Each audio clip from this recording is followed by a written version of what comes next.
ایاک نعبد و ایاک نستعین۔ میں آج بہت خوش ہوں اس لیے کہ جب میں 22 سال پہلے بلکہ 23 سال پہلے جب سیاست شروع کی تھی تو میرا ایک مقصد تھا پولیٹکس میں آنے کا۔ میں یہ سمجھتا تھا کہ جس مقصد کے لیے پاکستان کو بنایا گیا، یہ ایک بڑے اس ملک کے پیچھے ایک تاریخ ہے، یہ کوئی عام ملک نہیں ہے۔ اس کے پیچھے دو بہت بڑے ذہن تھے، علامہ اقبال اور قائد اعظم۔ تو جس سوچ سے یہ پاکستان بنا تھا، 23 سال پہلے میں نے فیصلہ کیا کہ ہم اس مقصد سے بہت دور چلے گئے۔ یہ وہ پاکستان نہیں جو اس کو بننا چاہیے تھا۔ اس کے پیچھے جو سوچ تھی، وہ سوچ کو دفن کر دیا تھا ہمارے اس ملک کی قیادت نے قائد اعظم کے بعد۔ تو میں نے جب 23 سال پہلے سیاست شروع کی تو ہم نے اپنی جماعت تحریک انصاف کا جو ہمارا منشور تھا وہ وہی تھا جو پاکستان کے فاؤنڈنگ فادرز، یعنی کہ جو نظریہ پاکستان تھا کہ پاکستان نے ایک اسلامی فلاحی ریاست بننا تھا۔ اور یہ علامہ اقبال جنہوں نے اس کا تصور بڑھایا تھا اسلامی فلاحی ریاست کا، وہ اسلامی فلاحی ریاست مدینہ کی ریاست تھی۔ اور وہ مدینہ کی ریاست یہ اب سب کے لیے سمجھنے والی بات ہے۔ مدینہ کی ریاست بنائی تھی ہمارے نبی صلی اللہ علیہ وسلم نے، اور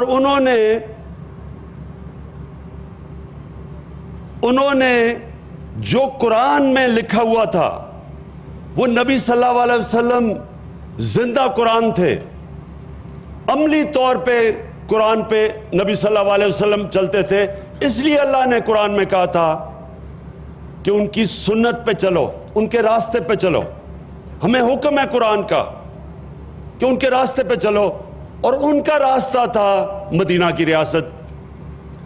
تو جو مدینہ کی ریاست پہ چلنا تھا وہ نبی صلی اللہ علیہ وسلم کی سنت تھی اور اللہ کا حکم تھا ہمیں، اور وہ تھی اسلامی فلاحی ریاست جس کو پاکستان نے بننا تھا۔ نہ ہم اسلامی رہے نہ ہم فلاحی رہے، ایک ریاست بن گئے۔ اور یہ میرے پاکستانیوں یہ یاد رکھیں، کوئی قوم جس کا نظریہ جب ختم ہوتا ہے وہ قوم بھی ختم ہو جاتی ہے۔ دنیا کی تاریخ میں بڑی قومیں بڑی ایک وقت پہ ریاستیں تھی، ختم ہو گئیں۔ مثلا یوگوسلاویہ تھا، بڑی ریاست تھی، وہ بٹ کے 3-4 ملکوں میں چلی گئی۔ اور مجھے افسوس سے کہنا پڑتا ہے کہ پاکستان بھی جب ٹوٹا، جب ہمارے سے ایسٹ پاکستان علیحدہ ہوا، تو وہ اس لیے تھا کہ پاکستان کا جب نظریہ پیچھے چلا گیا، جو ایک عظیم نظریے پہ یہ ملک بنا تھا، تو اس پاکستان کے لوگوں نے کہا کہ ہم کیوں اس ریاست کا حصہ رہیں۔ اور میں آج آپ کے سامنے پیشن گوئی کر رہا ہوں کہ اگر ہم نے اپنے ملک کو واپس اس نظریے پہ نہ لے کے گئے جس کے لیے یہ ملک بنا تھا، یہ یاد رکھیں ایک فوج ملک کو اکٹھا نہیں رکھ سکتی، ملک کو اس کی عوام اکٹھا رکھتی ہے، کیونکہ عوام اس ریاست کا حصہ بننا چاہتی ہے، کیونکہ ریاست عوام کی بنیادی ضروریات پوری کرتی ہے، اور سب سے زیادہ چیز ریاست لوگوں کو انصاف دیتی ہے۔ تو اس پاکستان کے لوگوں نے کہا ہمیں انصاف نہیں مل رہا، ان میں احساس محرومی آ گئی۔ انہوں نے کہا جو ویسٹ پاکستان میں جس طرح کے پاور ہے وہ ہمیں نہیں مل رہی. تو مدینہ کی ریاست میں صرف آپ کو یہ سمجھا دوں کہ وہ ایک ایسی ریاست بنی تھی جو عدل اور انصاف کی بنیاد پہ بنی تھی. وہاں پہلے تو قانون کی بالادستی تھی, طاقتور اور کمزور قانون کے سامنے ایک برابر ہو گئے. دوسری چیز کہ طاقتور سے پیسہ لے کے تو کمزور پہ خرچ کرنا شروع کیا, جس کو فلاحی ریاست کہتے ہیں. لوگوں کو, کمزوروں کو, غریبوں کو, بیواؤں کو, معذوروں کو, بوڑھوں کو ریاست نے ان کی ذمہ داری لی. یہ دنیا کی تاریخ میں پہلی دفعہ ہوا تھا. آج سہاوا میں جہلم کے لوگ زیادہ, آپ اور پاکستانی یہ جو سن رہے ہیں یہ یاد رکھیں کہ وہ جن اصولوں پہ مدینہ کی ریاست بنی تھی, آپ کو یورپ میں ایسی ریاست نظر آئیں گی, آپ کو اسکینڈینیویا میں, ڈنمارک, سویڈن, ناروے, آپ کو وہاں اس طرح کا عدل اور انصاف ملے گا, اس طرح کی انسانیت ملے گی. جو میرٹوکریسی تھی مدینہ میں, میرٹ, خالد بن ولید تقریباً شکست دے گئے تھے جنگ احد میں مسلمانوں کو. نبی صلی اللہ علیہ وسلم نے ان کو سیف اللہ کا خطاب دیا, سپہ سالار بنایا. میرٹ تھی, جو اچھا کرتا تھا وہ اوپر آ جاتا تھا. اور وہ ریاست اپنی اقلیتوں کو برابر کے شہری سمجھتے تھے, وہ ملت کا حصہ تھے. جو بعد میں مسلمانوں کی ریاستوں میں ہوا اقلیتوں سے, وہ مدینہ کی ریاست میں نہیں تھا, برابر کے شہری تھے.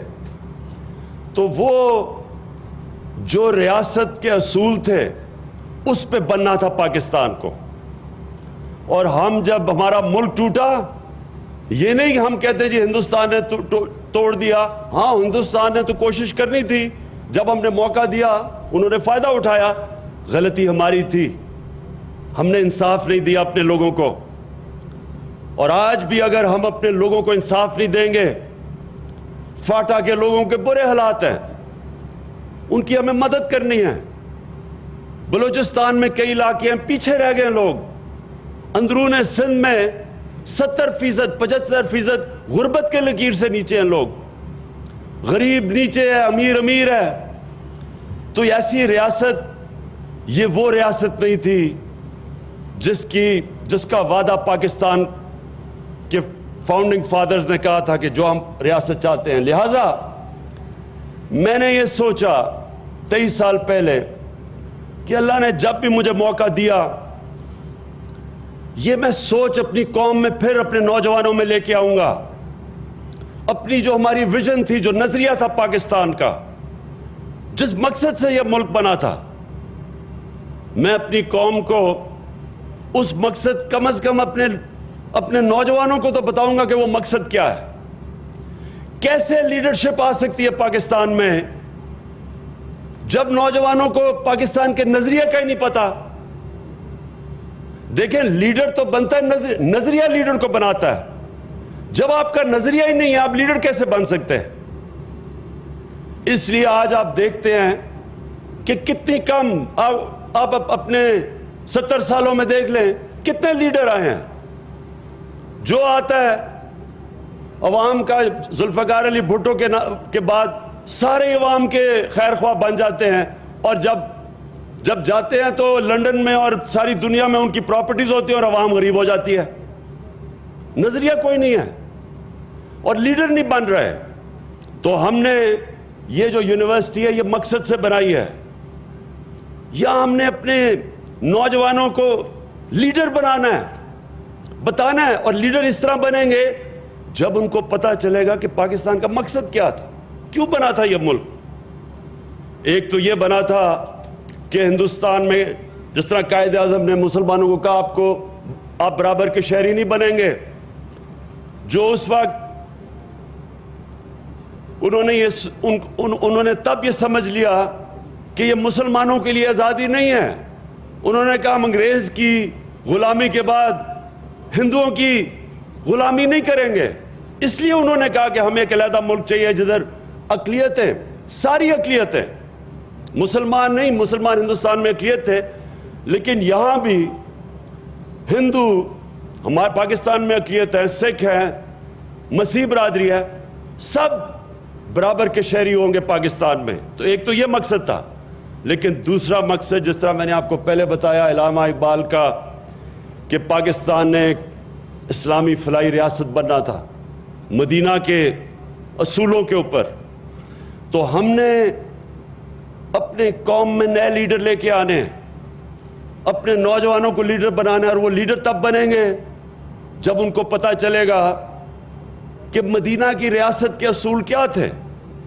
اس کے اوپر ریسرچ کروائیں گے، یہاں اسکالرز بیٹھیں گے، اسٹڈی کریں گے وہ کیا چیز تھی، وہ کون سے اصول تھے، ڈیٹیلز میں جائیں گے کہ کیسے اس ماڈل سے مسلمان جو اس وقت غریب ترین تھے، دو بڑی بڑی سپر پاورز تھیں، وہ اٹھ کے دنیا کی انہوں نے امامت کی 700 سال تک.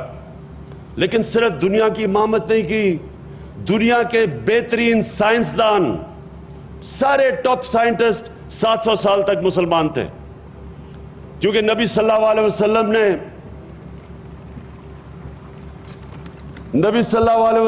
نے خاص تعلیم کے اوپر زور دیا.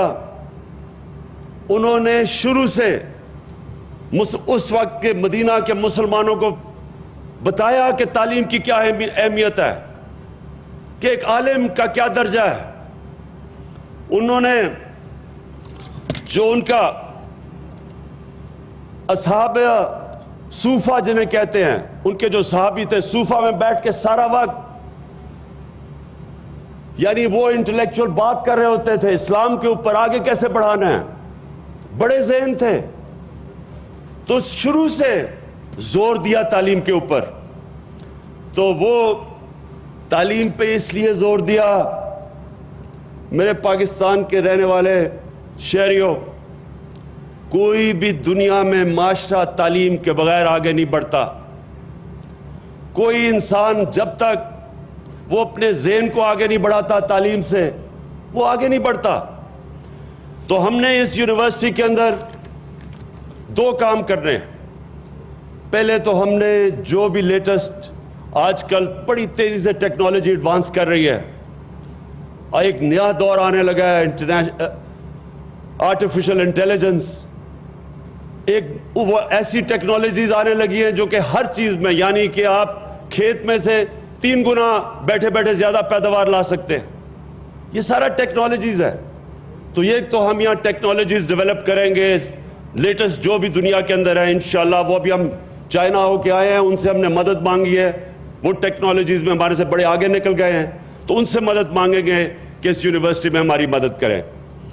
لیکن ایک دوسرا پہلو ہے، اور یہ ہے اصل وجہ اس یونیورسٹی کی.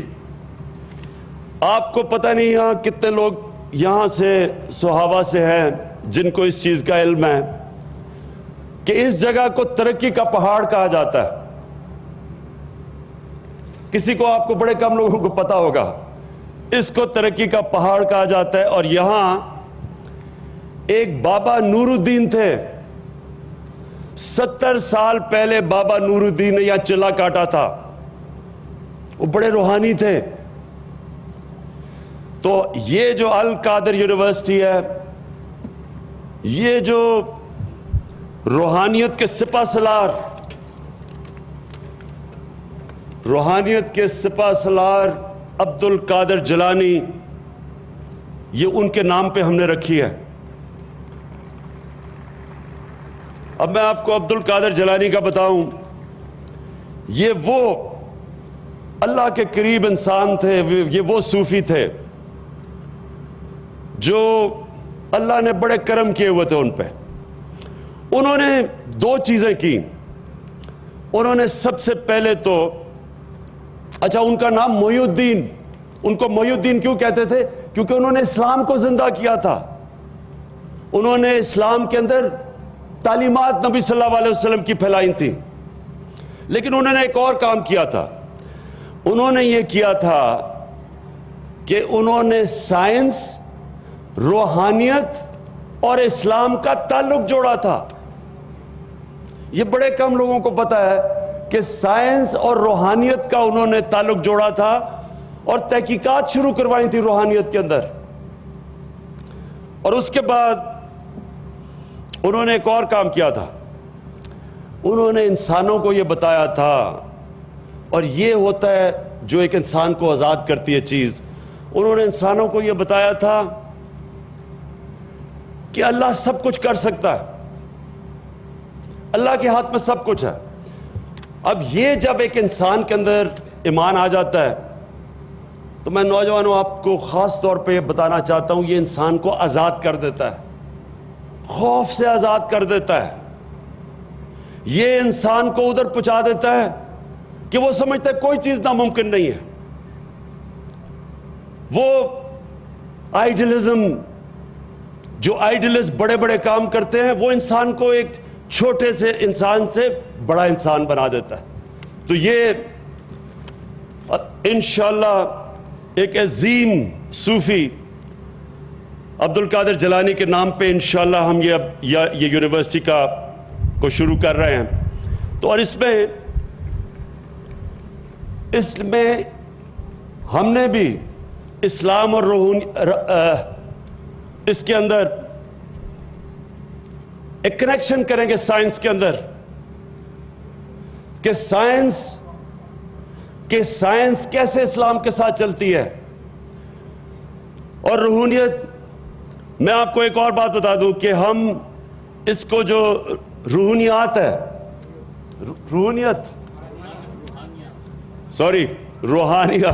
روحانیات, ہم روحانیات کو ایک سپر سائنس بنائیں گے.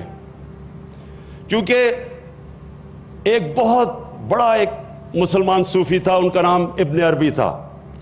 ابن عربی انہوں نے یہ شروع کیا تھا کہ روحانیات اور سائنس, انہوں نے اس کا کیا تھا. اور ابھی تک ہمارے پاکستان میں جو اتنے بڑے صوفی حضرات آئے, جو قادری صاحب نے آپ سب کو بتایا,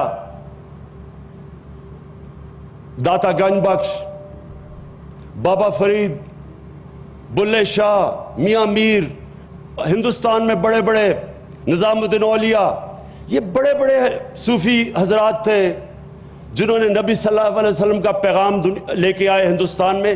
ان کے تلواروں سے نہیں, انہوں نے لوگوں کو اسلام کی طرف لے کے آئے, انہوں نے لوگوں کے دل جیتے. تو اس کے اوپر کوئی ریسرچ نہیں ہے, کوئی پاکستان میں ہمارے پاس یونیورسٹیز نہیں ہیں جو یہ بڑے بڑے جو صوفی حضرات تھے ان کے اوپر ریسرچ کر کے بتائیں. تو انشاءاللہ یہ جو القادر یونیورسٹی ہوگی, یہ ان کی بھی صوفی ازم کے اوپر ریسرچ کرے گی. روحانیات کو ہم ایک سپر سائنس سمجھتے ہیں, یہ سائنس سے آگے ہے, اس کو اسٹڈی کرنے کی ضرورت ہے. کوئی اس کے اوپر ابھی تک یہاں بلکہ باہر امریکہ میں, ادھر یونیورسٹیز کے اندر, انگلینڈ کے اندر انہوں نے ڈپارٹمنٹس بنائی ہیں صوفیزم کی جس پہ ریسرچ ہے. بدقسمتی سے پاکستان میں جو عام لوگ ہمارے زیادہ تر یہ بڑے بڑے بزرگوں کے عقیدہ رکھتے ہیں, لیکن یہاں کوئی ریسرچ نہیں ہے. تو انشاءاللہ ہماری جو القادر یونیورسٹی ہے یہ یہاں سے شروع ہوگا. جس طرح عبد القادر جیلانی, جن کو معین الدین کہتے تھے, کہ جنہوں نے اسلام کو ریوائیو کیا, انشاءاللہ ہم ایک ایسا یہاں اسلام کی تعلیم لے کے آئیں گے, ایسا یہاں سے اسکالرز نکلیں گے کہ جب دنیا میں اسلام کے اوپر کوئی برا بھلا کہتا ہے تو اس ملک میں اسکالرز ہوں گے جو دنیا کو جواب دے سکیں گے. ابھی ہمارے پاس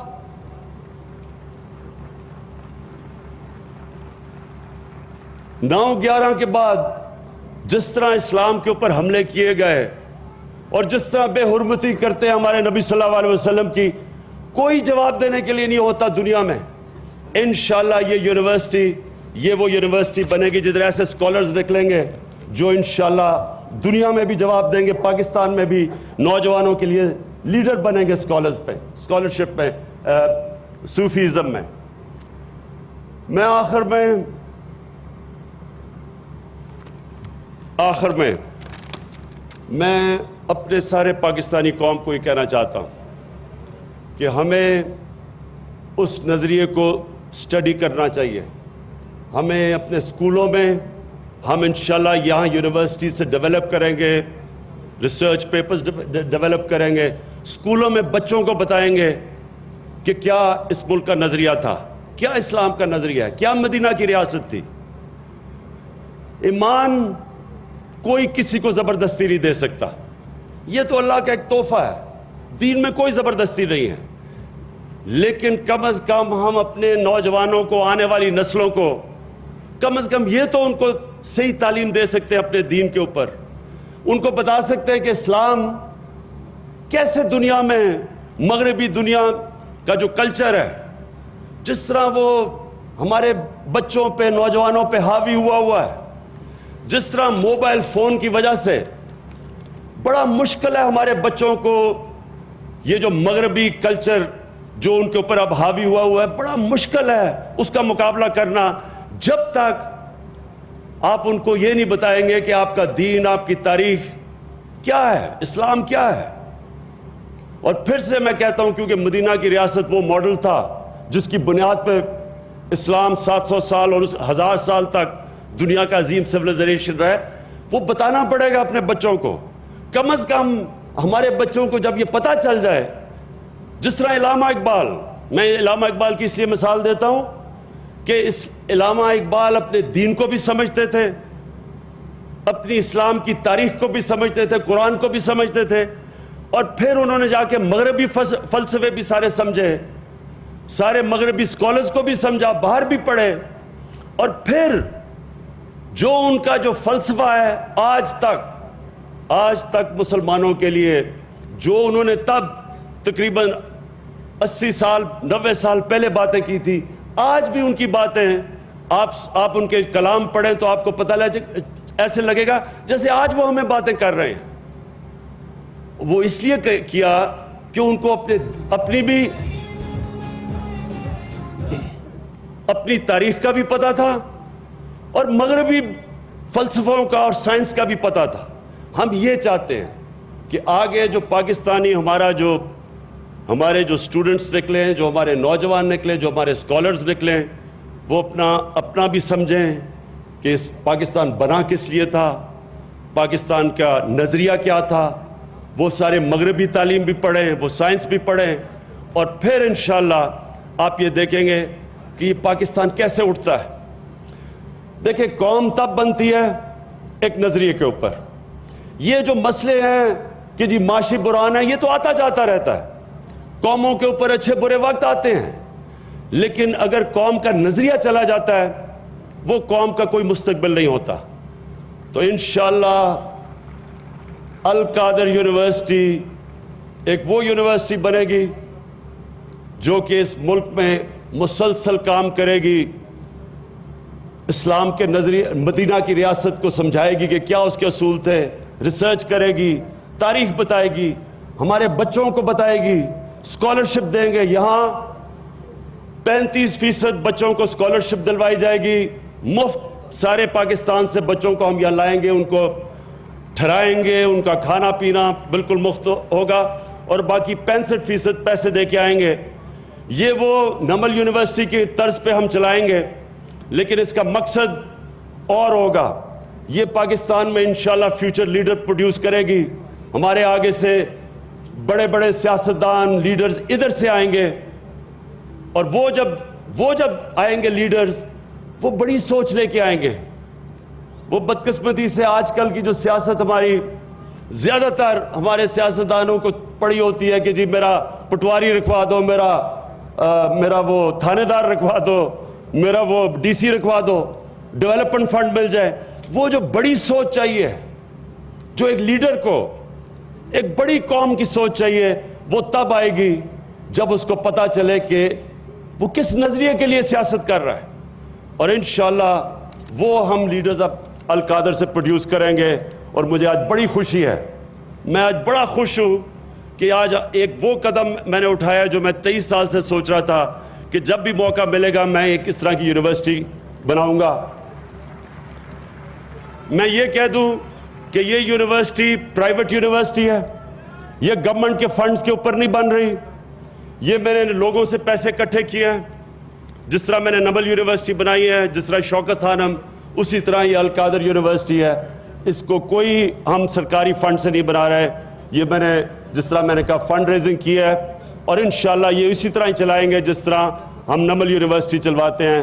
ہم اچھے اچھے ذہین بچوں کو سارے پاکستان سے اکٹھا کر کے یہاں لے کے آئیں گے، میرٹ پہ یہ چلے گی، اور انشاءاللہ آپ یہ دیکھیں گے کہ یہ یونیورسٹی پھر اس کے کیمپسز اور بھی پاکستان میں باقی ملک کے اندر بھی لے کے جائیں گے۔ بہت بہت شکریہ۔ پاکستان زندہ باد۔